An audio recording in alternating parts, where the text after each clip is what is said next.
Todos somos parte de un juego, pero solo decimos la verdad cuando no hay vuelta atrás. Escuchemos la apuesta del siguiente invitado. Entrevista. En Nada que Ganar.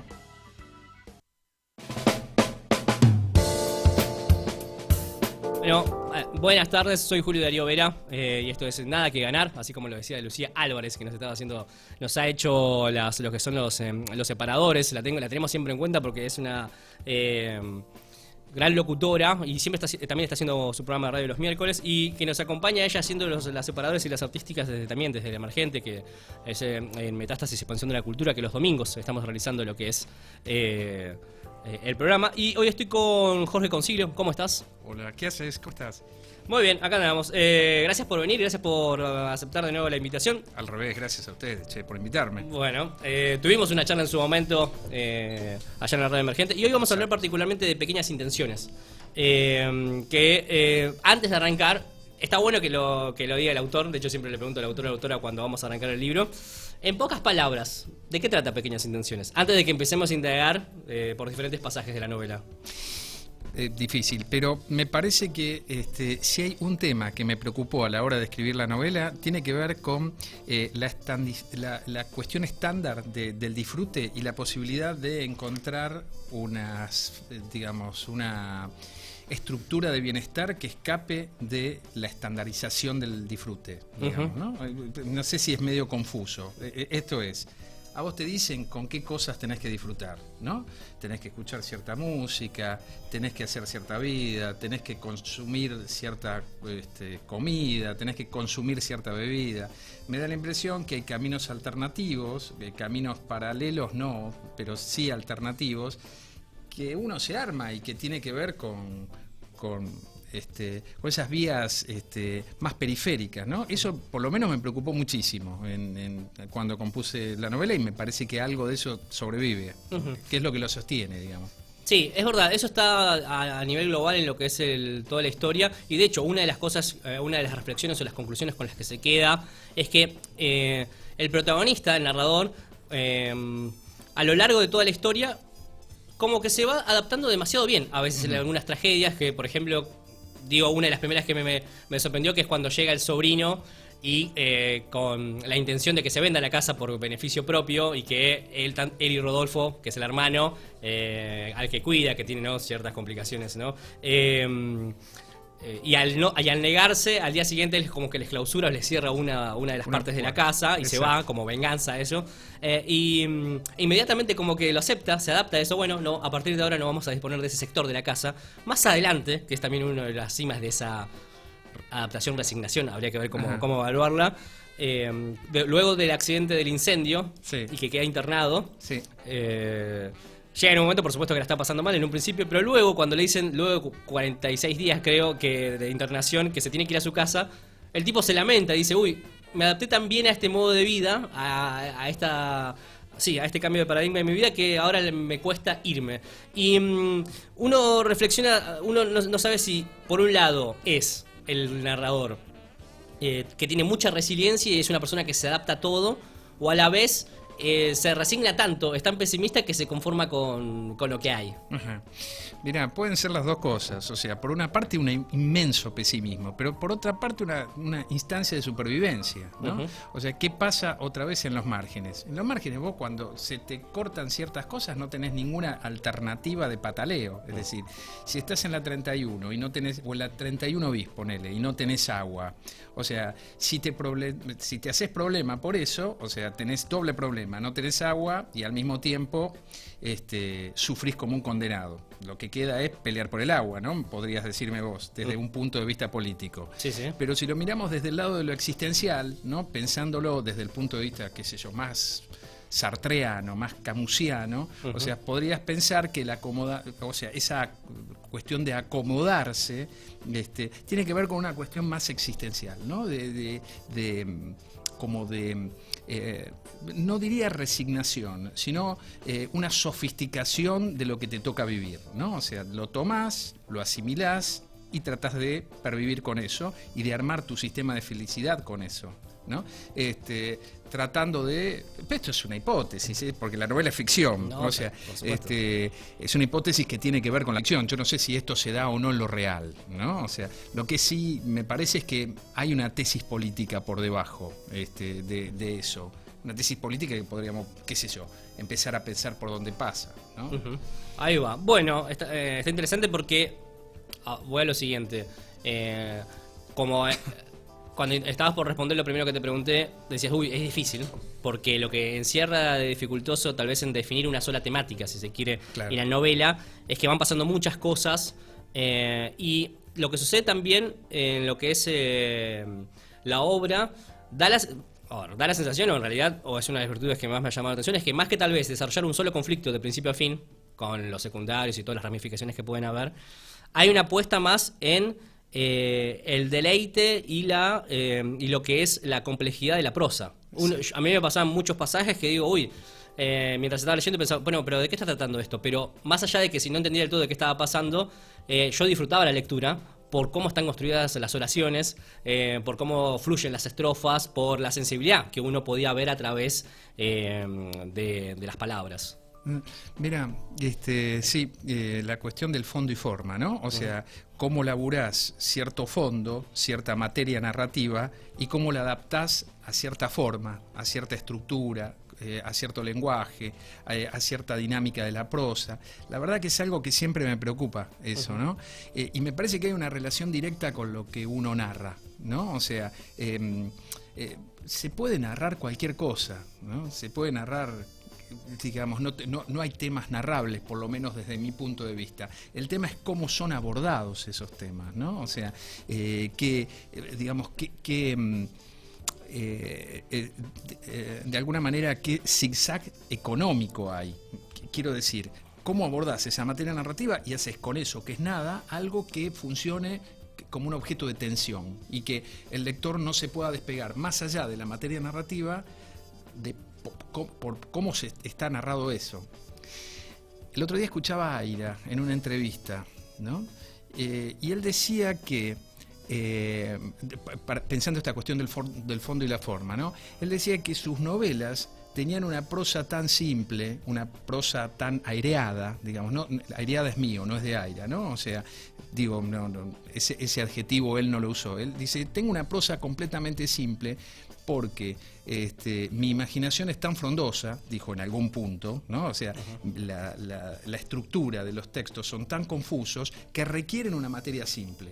Yo creo que me pasa al revés, ¿no? Que requiere un lenguaje simple, es decir, un lenguaje simplísimo, prístino, en algún punto similar a Borges, según decía él en esa entrevista, quizás con otra suntuosidad, ¿no? O sea, tiene que ver con una materia narrativa confusísima.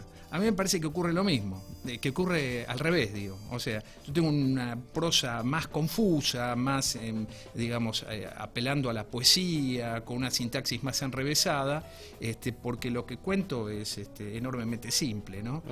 Tal cual. Entonces ahí pasaba esto, claro, que uno en algunos momentos, porque hay pasajes igual que sí se notan cuál es el marco. Por ejemplo, hay la tensión de cuando viene el sobrino a decirle que vendan la casa, ahí se nota que en ese momento está ese conflicto, está esa tensión. También cuando tiene que después llevar a Rodolfo, el hermano, a lo que es el neuropsiquiátrico. Hay por diferentes bloques, si se quiere, por supuesto que hay alguna problemática, pero tal vez donde está más la atención, o donde yo encontraba más deleite en la lectura, tenía que ver con cómo estaban trabajadas las palabras. Sí. Recurriendo a algunos pasajes, vamos a recurrir a algunos pasajes para también hacerte preguntas a vos. Que en el capítulo 3 hay una parte en que el narrador dice: hay ciertos trabajos que si no tienen testigos se debilitan, pierden fuerza. Y tomando esto, ya para hacerte una pregunta a vos, ya que obviamente escribiste esto además y en algún punto está tirando alguna lista de tus pensamientos, ¿cuánto pensás a la hora de escribir en el lector, ¿no? Teniendo en cuenta esta frase, ¿no? De que hay como trabajos que sí necesitan testigos y de que, por supuesto, uno cuando escribe lo hace por disfrute, por la actividad misma que a uno le provoca un placer, tal vez para indagar algún pensamiento o alguna historia, por una obsesión propia y personal, pero por supuesto que si uno la escribe, y más si la publica, ¿no? Está pensando en un otro. Sin duda, sin ninguna duda. Sería hipócrita decir lo contrario. Es decir, por supuesto pienso en un lector. O sea, pienso en un lector que se parece a mí leyendo, creo, ¿viste? O sea, lo que escribo, por supuesto, vos sabés, no es nada comercial. Quiero decir, se publica, pero se debe vender poco, bastante poco. Pero tiene que ver con mis propios... Me da la impresión que uno arma ese lector imaginario con sus propios gustos, más que con los gustos de lo que se considera el mercado. ¿Con qué te golpea a vos? ¿Qué sé yo? No sé, una resemantización de Rejman, podríamos considerar, qué sé yo, no sé qué. O sea, pero, ¿sabés qué estoy pensando también todos estos días? Que una buena manera de cubrirse, igual es algo a lo que tiendo, ¿no? O sea, no lo consigo, pero me encantaría conseguirlo. Una buena manera de cubrirse sería que el proyecto en sí, que la escritura en sí, se bancara, es decir, sin necesidad de publicación, sin necesidad de traducción, sin necesidad de lector. Es, por supuesto, lo que estoy diciendo, una entelequia absoluta, ¿no? Pero me da la impresión que te hace menos canalla eso. Digo, pensando en toda la canallada que ocurre por esta cuestión de ganar lectores, ganar traductores, ganar notoriedad, ganar brillo. Vos lo ves cotidianamente, ¿no? Hay una enorme cantidad de canalladas, de pequeñas cositas chiquitas de mierda que se generan a propósito de todo esto, ¿no? Entonces me da la impresión que una buena manera de preservarse es decir, o por lo menos intentarlo, ¿no? Es decir, bueno, el solo hecho de la escritura basta, digamos. Ahí va. ¿No? Pero por supuesto nunca lo consigo, pero tiendo a eso. No sé, Ferreira es un buen caso, Gustavo Ferreira, sí, es un buen caso de... por supuesto quiere lectores, por supuesto lo publica Alfaguara, pero el tipo le importa un carajo todo, ¿entendés? El tipo, la verdad, o sea, vos lo ves que ahí sí hay como una especie de cero estrategia en Ferreira, y debe ser uno de los mejores escritores argentinos, sin duda, para mí por lo menos. Muy bien, o sea que, claro, que no hay una receta. Uno, incluso, de hecho, debe pasar que a muchos sigan la receta, si se quiere, de... escribir el género policial, que tal vez es uno de los que más vende, escribir también algo de terror a través de otros autores que han logrado como Stephen King y qué sé yo, y que no le sale nada. El tema de género, el tema de género está, actualmente hay mucha gente que ni siquiera debe estar, incluso muchas mujeres, que ni siquiera deben estar demasiado convencidas de lo que están escribiendo, pero saben que tienen una oportunidad. No sé, viste, me parece que esto no es nuevo, y no es único de la literatura, digamos, ¿no? Pero ocurre, ¿verdad? O sea, pensando o complejizando o teniendo un pensamiento crítico sobre lo que preguntabas, que tiene que ver qué pasa con el lector, que sería qué pasa con la recepción de tu texto. Sí, totalmente. ¿No? Y también está bueno que hablaste acerca de todo lo otro. Y ni hablar de, yo creo que sin haberlo preguntado también igual revelaste cosas interesantes acerca de vos, que es también, más allá de pensar en otro lector, digo, de no condicionar la escritura de uno, por lo que está de moda. Total. O por lo que a uno le parecería que total. Esto va a vender o esto va a pegar. Totalmente.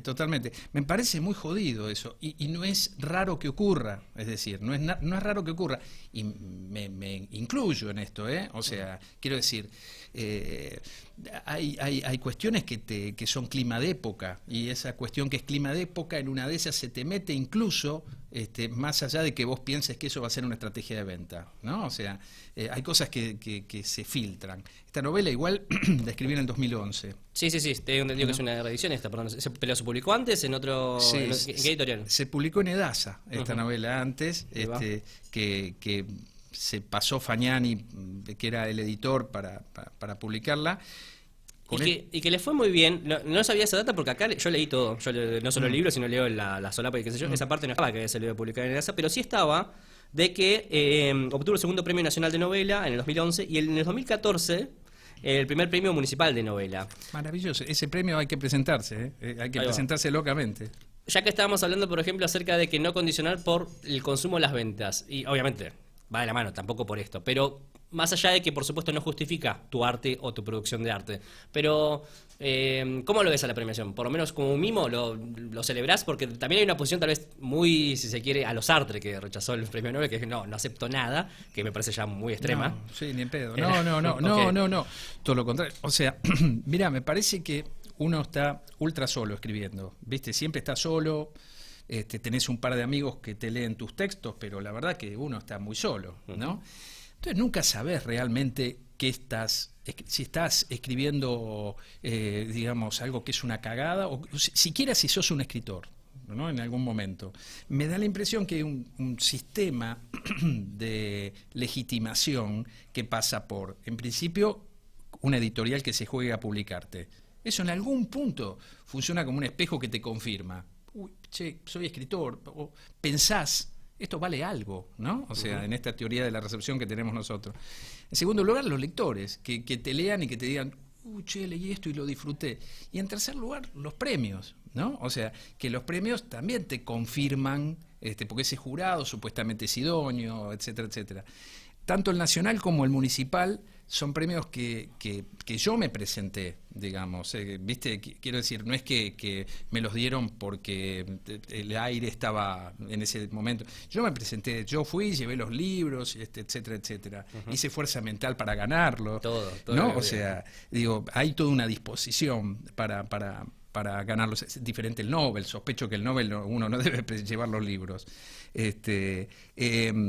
Pero la Guggenheim, por ejemplo, también, ¿te acordás que, o sea, la Guggenheim tenías que conseguir avales, etcétera, etcétera? Hubo gente que rechazó la Guggenheim, no sé quién, en la literatura argentina.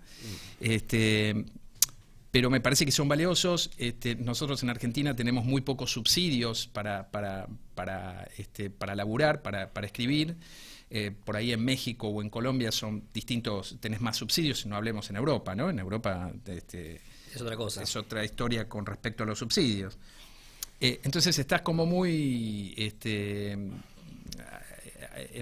pelotas escribiendo, ¿no? O sea, de modo tal que esos premios, el municipal te da una guita mensual hasta que te mueras, digamos, ¿no? Ah, muy bien. Que eso está genial. Y el nacional te da, a partir de tu jubilación, 5 mínimas, ¿no? Es una manera de estimular o de protegerte, o sea, de estimular específicamente, que tengas la condición más o menos estable, como que vos a la mañana te hagas un mate y te pongas a laburar, te pongas a escribir, y no que te tengas que matar para... Sí, haciendo malabares entre la vida, trabajo y etcétera, ¿no? Exacto. Muy bien. Exacto. Volviendo un poquito a Pequeñas Intenciones, un contraste que me resultó muy simpático, muy interesante, que se va desarrollando a lo largo de la historia, y es que como estábamos hablando, ¿no?, acerca del protagonista y narrador, es como que se adapta mucho a situaciones que no son tragedia por la tranquilidad con las que se las toma, pero tranquilamente podrían serlo. Y a la vez, en contraste con esa poca exigencia con respecto a lo que está sucediendo en su vida física cotidiana, sí es muy preciosista, si se quiere, en sus lecturas, ¿no? Como que lee ensayos, lee cosas de ciencia, lee a Newton y se queda maquinando, a ver si entiendo del todo toda esta teoría que estuvo leyendo. Ese contraste me pareció muy interesante acerca de, tal vez, no sé, bueno, uno puede interpretarlo con muchas cosas. Si se quiere, por un lado, valorar lo personal, lo individual y lo intelectual ante tal vez las cuestiones mundanas. ¿Vos cómo lo estuviste desarrollando eso? Porque sucede regularmente a lo largo de todo el libro. Mira, en principio el tema de la adaptación a las tragedias, ¿no? O sea, que tiene el personaje, más allá de lo que dije al comienzo, el sistema de felicidad, etcétera, etcétera, tiene que ver también, me da la impresión, con una estrategia narrativa. Es decir, algo que de alguna forma pone en acto el extrañamiento. Es decir, esa distancia emocional, ese grado cero de lo emocional que tiene el personaje para relacionarse con las tragedias que vive, ¿no? Las extraña, las vuelve muy raras, ¿no? Parece que el tipo estuviera, que ese tipo no es el que estuviera viviendo su propia vida, sino que eso sería otro, ¿no? O sea, eso genera un efecto, esto yo nunca sé si lo logro o no, pero un efecto de enrarecimiento de lo que estás contando, de lo que se está narrando. ¿no? Sí, le genera a uno esto de que, hey, esto es una tragedia, es muy negativo lo que acaba de suceder, pero el narrador nos está contando, como decís, con esta distancia de como si el protagonista no fuera el mismo. Total, no es algo nuevo, o sea, que Camus en extranjero. El extranjero pasa exactamente lo mismo, ¿no? Parece, esa primera persona parece una tercera, más que una primera, que estuviera contando su historia desde la luna, ¿no? Una enorme distancia con su propia drama. Qué sé yo, es un efecto que traté de lograr para que de alguna forma el texto fuera más seductor, ¿no? Pensando otra vez en la recepción más que en el lector, o en ese lector imaginario que soy yo mismo, viste, como en esa alquimia rara que hace uno. Y lo segundo que me dijiste es acerca de lo que tiene que ver con este contraste, de si por un lado era, que en realidad por ahí iba la pregunta, pero está genial que estuviste desarrollando esa lista de la adaptación a la tragedia, si se quiere, por parte, y que la tragedia se cuente como si fuese un hecho al pasar y no algo realmente que genera un punto de inflexión negativo en el protagonista. Me refería a lo siguiente, al hecho de que además, y esto es un rasgo que seguramente tal vez está conectado con lo que decías, tal vez no tanto, de que no es exigente con lo a mano, yendo de la mano con esa aceptación de lo que sucede. El protagonista no es exigente con lo mundano, se conforma con comer esto, con esto ya estoy tranquilo, no es que exige ciertas comodidades y ciertos lujos, pero a la vez en el plano intelectual eso. Sí es muy complejo Eso. y sí exige leer determinado material de lectura que le genere un esfuerzo de entendimiento. Sí, mira, es la complejidad, el diseño de personaje, ¿no? O sea, que implica una complejidad de parte del personaje. Es un personaje, es cierto, por una parte muy primario en cuanto a sus necesidades y por otra parte complejísimo en cuanto a su demanda intelectual, ¿no? Yo creo que se articula, ¿no? O sea, una cosa con otra en ese caso. La novela tiene que ver con un tipo que de hecho conocí, que reunía él estas características. Era casi un psicótico, ¿no? O sea, un tipo muy border, pero que al mismo tiempo, que es eso lo que me fascinaba de este tipo que se llamaba Roberto, es que buceaba por las librerías de usado. El tipo compraba ciencia ficción, compraba divulgación científica, ¿no? Entonces se generaba una cosa rarísima, ¿no? Y de alguna manera yo le agradezco atrás al tipo, murió de una manera muy atroz el tipo, yo le agradezco post-mortem, digamos, porque había un punto donde vos no comprendías, ¿no? Ese comportamiento. Ese comportamiento, decía, pero ¿quién carajo es este? ¿Viste? Por una parte, te juro que andaba con textos en inglés, ¿no? O sea, de divulgación científica. Nunca se metía de lleno. El tipo había hecho ingeniería. Y por otra parte vivía en una casa en Aedo, a él le clausuraron la cocina, etcétera, etcétera. Él sucedió tal cual, salvo el incendio, que viste que uno empieza a trabajar en la ficción y necesitas meter ciertas cosas que no tienen que ver con lo real. Totalmente. Pero hay algo de lo real que lo soporta, ¿no? A este texto.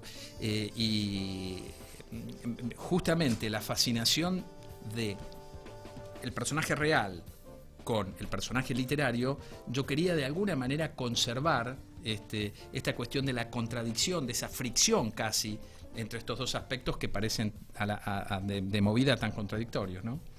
Esto es una reedición, ¿no? Me decías, hablábamos hace un rato.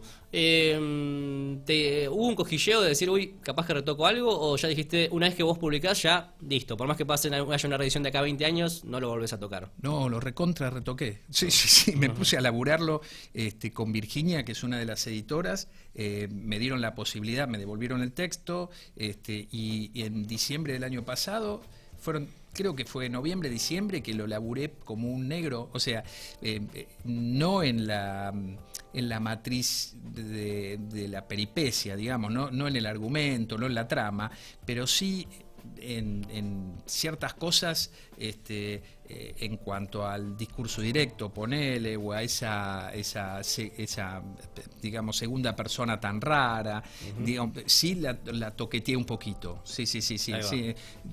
Viste que si te dan la posibilidad de leer tu texto de nuevo para una nueva publicación, es una instancia necesariamente, o sea, confrontás Es cierto lo que dice el viejo lo que decía el viejo Borges, o sea, vos editás para dejar de corregir, claro, si no te podés estar corrigiendo el resto de tu vida. Es decir, hay tantas alternativas mejores, o hay tantas alternativas, nunca sabes si son mejores o peores, hay tantas alternativas que te desesperás, ¿no? Ahí va. Muy bien. Bueno, ¿nos lees un pasaje? Sé que es difícil en una novela, sí, pero está genial que quede grabado un poquito de la voz del autor, de la mano del autor. Algún pasaje que nos quieras leer como si fuese un trailer de la novela. Vamos a la arbitrariedad más absoluta, ¿te parece? O sea, lo que vos desees, a piacere. Dale. A ver, vamos a...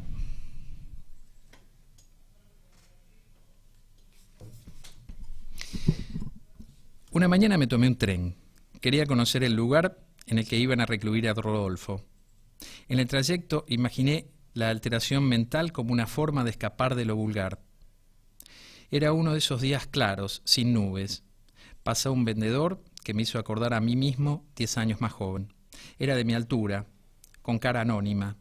Le compré 2 alfajores. Se alejó unos pasos, lo llamé y le compré 2 más. Quería comer. Me había puesto a leer una nota muy elemental que explicaba por qué los cuerpos que absorben más energía luminosa son los que mayor calor guardan. Pero todo me distraía: las conversaciones, el paisaje, el roce de las ruedas con los rieles. Guardé la revista en una bolsa, crucé las manos sobre el vientre y cerré los ojos. Sin darme cuenta, entré en un estado hermoso. La realidad me llegaba como un eco. La cabeza se abandonó a su propio peso. Caí hacia la derecha y me detuve cuando mi sien tocó la ventanilla. Sentí aire fresco en la boca. Soñé con esos duraznos blancos que se consiguen en verano. Me bajé en la última estación. Tuve que caminar 6 cuadras hasta la clínica. Era una casona vieja en medio de un terreno arbolado. Crucé una tranquera de 2 hojas y me topé con una fuente con 2 nereidas, vacía y llena de hojas. Me recibió un canoso que confundí con el médico que tenía que ver, pero me aclaró que él trabajaba de administrativo. Dijo que el doctor Casagne no iba a tardar y que por favor lo esperara en el salón en el que me encontraba. Estuve sentado en un sillón hojeando revistas hasta que se abrió una puerta doble y se asomó un hombre rosado. «Soy el doctor Casagne, mucho gusto», dijo, y estiró la mano derecha. Me ofreció café. Le conté todo sobre mi hermano. Él asentía con la cabeza.